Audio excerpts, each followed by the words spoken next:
What's going on? The rebrand DPpod episode 1 coming to you this Saturday before Super Bowl 60. NBA trade deadline just passed. We'll get into both of them.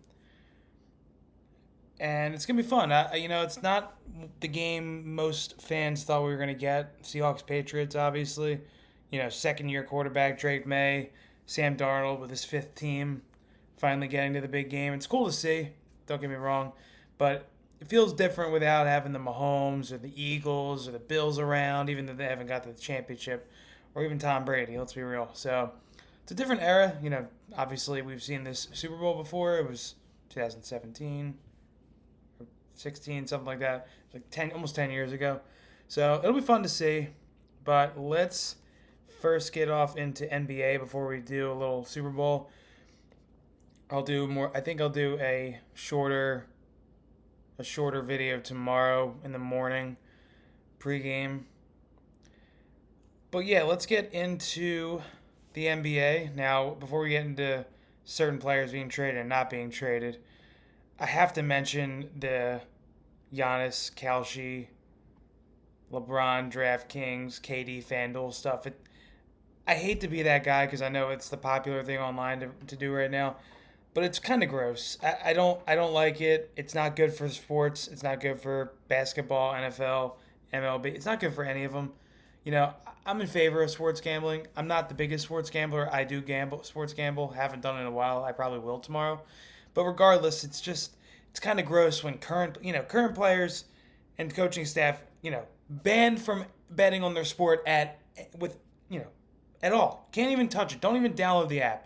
But we can have sponsorships with not only FanDuel, but unregulated markets like Kalshi. I don't know a lot about them, I'll be real, but it doesn't seem right that these current athletes are getting sponsorship deals from them. I see the rumor now is that Giannis sparked trade controversy just to get because they gained $23 million. They gained they had so much profit just because he wanted to request a trade. People betting on what team he'd go to. That's kind of gross. I don't look. I don't like that. I'll be real. I don't like that. All right. Now that we got the negativity out of the way, yeah, there's more negativity, but Giannis, he's not. He didn't get traded. I don't like that he is playing the both sides issue. If he really wanted to be traded, he would have been traded. Let's be real. He's one of a few players in the league and in pro sports that has that power to decide where they want to play. That is thanks to LeBron, thanks to KD, those guys, going where they want when it was unpopular over a decade ago, if not 15 years ago at this point.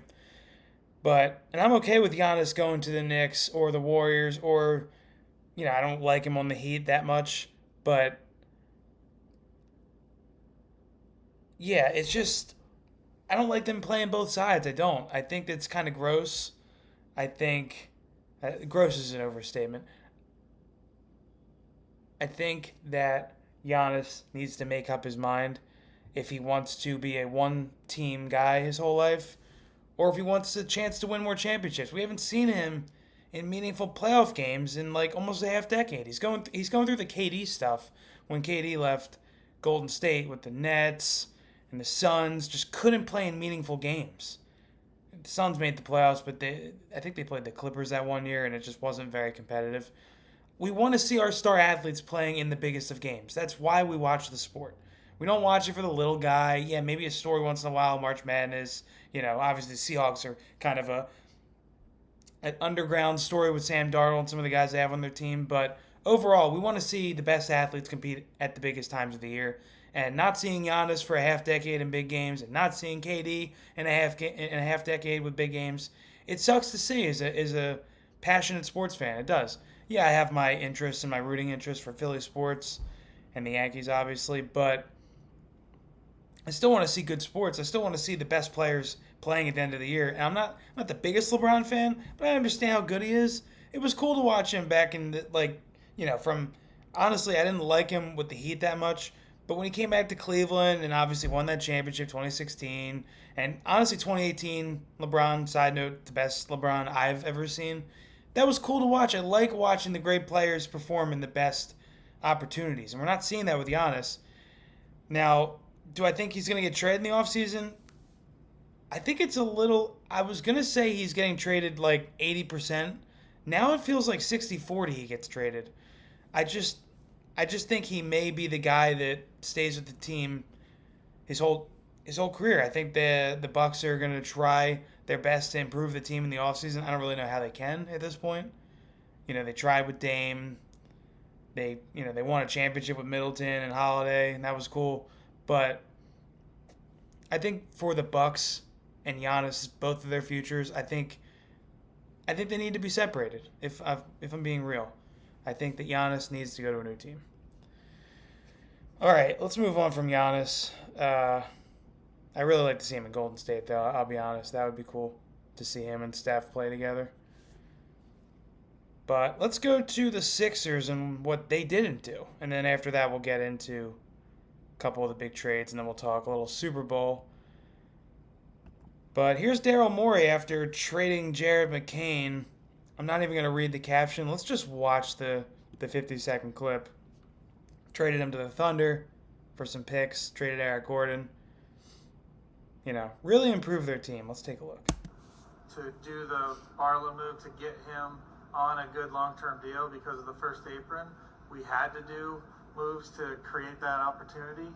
But that wasn't the primary reason for the Jared deal. We felt that we see Jared as someone who is more likely to help a team in the future. I think that's fairly obvious. I think he has a bright future. We thought that the draft picks we got will help us more in the future and could have helped us this deadline. In terms of the picks we got were offered to many teams, and nothing materialized for a player that we thought could move the needle with those picks now. But all right, so you say Jared McCain is going to help teams in the future, and then you trade for one first-round pick. I don't even think it's a good pick, and then in a few seconds. How's that going to help you? Win right now. How was that? They thought they were going to package this for a trade? Or what were you going to trade for? A seventh man?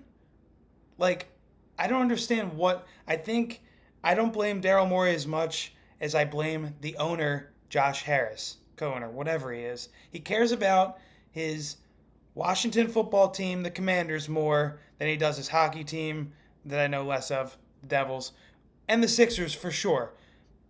These two moves were ducking the tax. I'm not trying to read internet comments and just say that's what it is, but that's what it is. How long do you think you're going to have Joel Embiid back to being this healthy and this good? How long? You think this is going to last another 5 to 6 years? I don't. That body is not meant to last 20 plus years playing professional sports. It's just not. With Maxey playing at an MVP level, VJ, a shocker, not a shocker, but just playing really consistent, not really consistent. He's a nice young player. The Sixers did nothing to improve their team. There was talks of just trading Drummond, your only backup man, big man, for nothing. This team they did not plan to improve their team at all. I don't believe what Morey said about trading those picks. What is that going to get you? What's that going to get you? It feels like a bunch of nothing. The Sixers are just, it sucks. I love the team so much, but their front office they care about saving money. They care about saving money. They don't care about the team as much as we do, and that sucks. That really sucks as a sports fan, especially of your teams. I'm wearing the hat right here. I really like this hat, by the way. Got it for Christmas. But it just sucks to see. It's I'm not trying to be negative, but come on. You don't make any moves to improve the team right now? Nothing? You knew second-round picks weren't going to get you, the impact player that you needed? What are we even talking about here? That's the frustrating part with this team. All right, let's get into some other stuff. Some trades that were made. Let's talk about teams that did make some moves. Celtics made some moves. Obviously, I'm scrolling the ESPN trade tracker here. Obviously, they got Vucevic.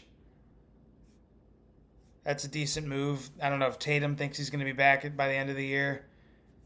but that's an interesting one. They needed some big man help after Porzingis was after they traded him last year. Um, Now KP Porzingis is in Golden State. I don't know how much I really like that at this point. Maybe a few years ago I'd like that more with Steph, but I think I don't know if Steph's time with the Warriors is coming to an end, but that just feels like it's flatline. That sucks too. We haven't again Giannis and Steph and even KD, three of the top six players of my generation, have been in less than 50% of the playoff games in the last 5 years. Like that just sucks. And the Lakers in and out every other year with LeBron. Like all these great players in the NBA just not playing when it matters most. It sucks. It sucks to see.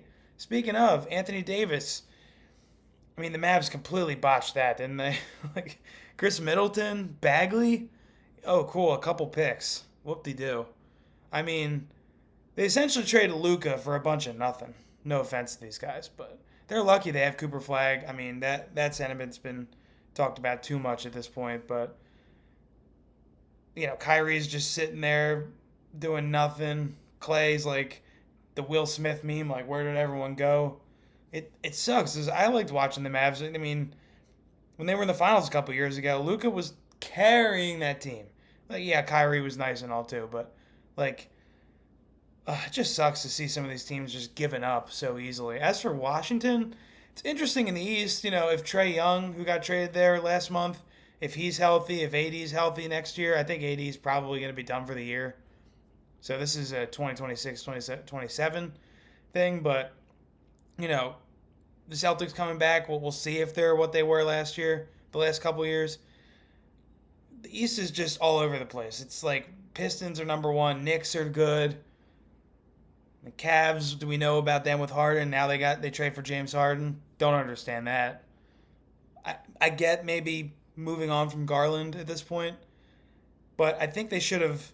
You trade DeAndre Hunter. Why don't you get some defensive pieces and let Mitchell and a bunch of 3-and-D guys with Allen and Mobley? Why don't you let that be the team? Why are you taking a shot at Harden? This is coming from a Sixers fan who, yeah, he had some good moments here and there, but then shit the bed in a lot of the big playoff games. Game 4, Game 7 against Boston, just nothing. Like, I don't understand. We've seen this with James Harden so much. He's a great scorer, great all-time player in the regular season, but why would you trade for him if you're trying to win a championship? In 2026. I don't get it. I don't get it. But that's just me. I'm trying to not be as angry as I sound like I am right now. I'm just passionate. That's all it is. I wrote down a bunch of other trades that teams made. I'm just going to go by it quickly. The Bulls traded a bunch of their players, Vooch, Kobe White, Dosunmu, sorry if I'm saying it wrong, for like 5 or 6 guards and some picks. I guess they're just doing a rebrand, a reboot. I mean, they're going to be the 8-9 seed for the foreseeable future. We know that. The Lakers traded Gabe Vincent for Luke Kennard. Interesting move. I first saw it and I was like, okay. But that's a solid move. What else? Darius Garland for the Clippers is interesting next year. I don't know if that's maybe him and Kawhi make some noise this year, but they traded Zubac. That was another big trade. Zubac to the Pacers. I mean, they gave up a haul for let's see where.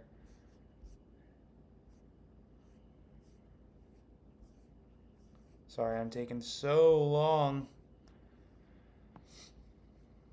Yeah. I mean, 2 first-round picks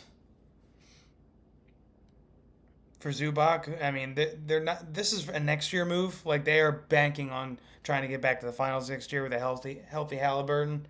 It sucks giving up Mathurin. He was pretty important in their playoff run last year, but high draft pick who kind of a little bit inconsistent, but had his moments last year.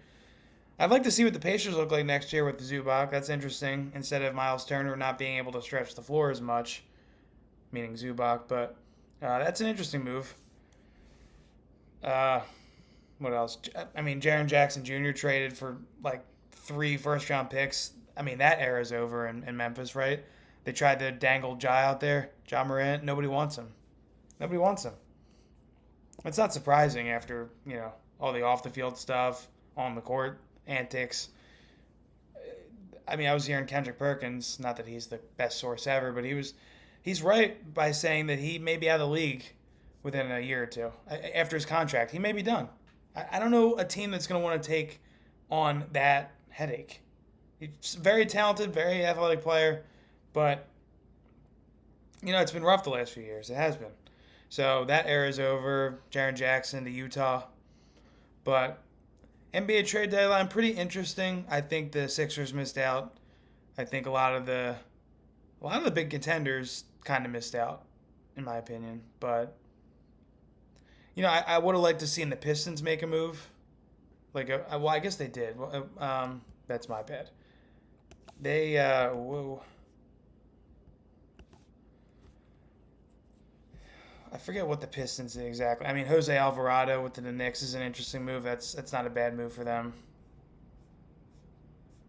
But I do like the Minnesota move after they couldn't get Giannis. They pivoted. And they still might attempt to trade for him in the offseason. Excuse me. Ooh, they might trade for him in the offseason, but I don't know what's going to happen there. Lonzo got traded. I mean, he's. I don't want to say a lot about him. It sucks, but wow, this is getting boring. Sorry, guys. For whoever's watching. Oh yeah, so that's what it was. They traded. They got Kevin Herter. That's an interesting pick. They gave up on Jaden Ivey. I don't blame him. He's not the best player. But I would have liked to seen Detroit make a move. The Western teams is tough. I would have seen the Nuggets. I would have liked to see the Nuggets make a move. Before the deadline, I said that I thought I wrote down to myself that I thought the Nuggets should have made a move for like a Norm Powell or something on an expiring deal. Maybe try to get them some shooting. Cam Johnson hasn't played recently. Like Jokic just came back from the injury. He seems like he's a little bit tired, but would have liked to see them make a move. Overall, interesting deadline. Harden, Trae Young a little bit before, Anthony Davis, Jared McCain to the Thunder. I mean, he's going to ball there eventually. Isaiah Joe's got a spot. I mean, talk about former Sixers getting fleeced by the Thunder. Not that Isaiah Joe's this like all-world player, but man. All right, Super Bowl. Let's do a little Super Bowl before I wrap up today.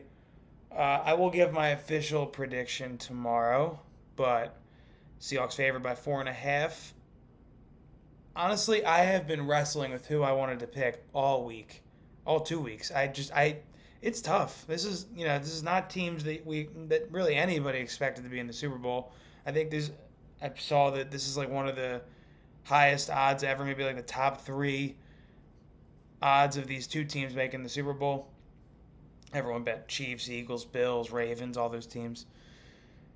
But I think it's going to be a good game. I do think that New England can hold their own. I heard a stat recently that I think it was Eric Mangini on Fox FS1 saying that Seattle had the third most missed tackles of the year. That kind of surprised me. By every time I've watched Seattle, they are just like on top of you. As soon as they tackle you, or as soon as the receiver or running back gets the ball, it's like they just flood you. It's pretty. They really are like. Everyone keeps comparing them to the Legion of Doom. The Legion of Boom. Excuse me. They're not the Legion of Boom, but they remind me like how of their quickness for sure. I don't know about their power. Their D line's pretty good, but it's tough. It's tough to predict a second-year quarterback. Yes, he's got the more experienced coach. Vrabel's never coached in a Super Bowl, but he's played in a few. McDonald with Darnold's going to be interesting. But very excited to see who will come out as victorious, obviously. I'll give my prediction tomorrow.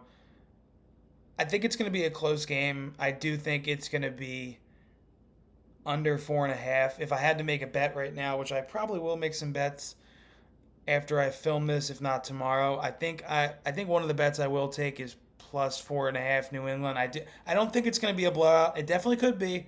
I mean, I wish they had Charbonnet.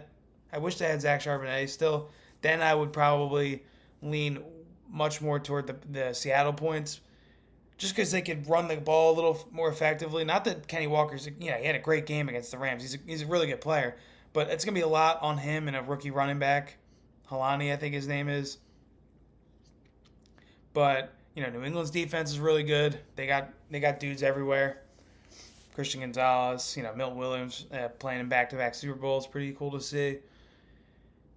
I think this comes down to the final possession. I mean, that's pretty cliche to say.